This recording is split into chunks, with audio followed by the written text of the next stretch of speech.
I've never had a chance to talk to him, but I was recently part of an audience of more than a few thousand in one of the convention halls where he had come down to India to announce a partnership with a behemoth here. And he was quite electric on the stage. I'd like to understand from you what kind of preparation goes in before he steps onto the stage and does his little thing. It's totally fascinating. It's totally extemporaneous. He basically doesn't prepare at all. I think he has some idea of what he's going to talk about, but he doesn't have notes. And he doesn't rehearse. He's very good on stage. But what is not apparent, and what shocked me to learn, is that he totally hates it. He's got stage fright. He hates being up there. And he can't sleep the night before he has to go present on stage. So I was standing backstage with him, and he was going to go present to a room of like 400 architects, okay?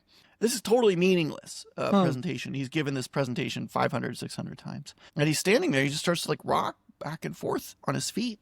And he talks faster, and he's cracking these like weak jokes. And I'm looking at this guy who's got $100 billion. And I'm like, oh my God, this guy is nervous. He's nervous to go out there and go up on stage. I couldn't believe it. Yeah.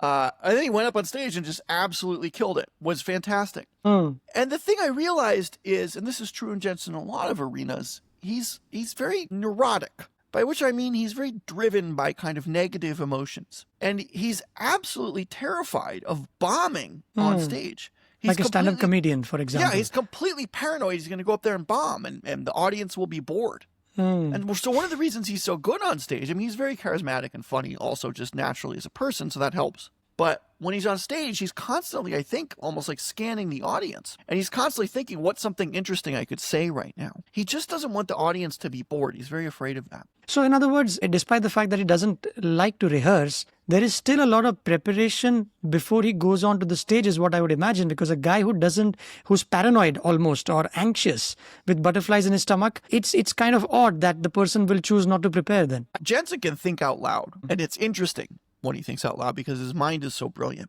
So often it is not so prepared. Like, for example, when he was giving a speech to the architects, he just started riffing on what he thought the future of architecture would be. And it was absolutely off the cuff. He had not thought about this. You could see him processing in real time. This is one of the things that makes him such a great CEO, is his ability to kind of just think in first order, second order, even third order effects about what's going to happen in the future as computing technology accelerates. And he can do it in real time. And so, he's very unfiltered. He does not know where the direction of the conversation is going to go. And not only that, like, no one's going to interfere. Like, his PR people, and they're going to let him talk. So they're not trying to make him stay on message. This is something I really like about him. He's not a politician, and he's always looking for something interesting to talk about.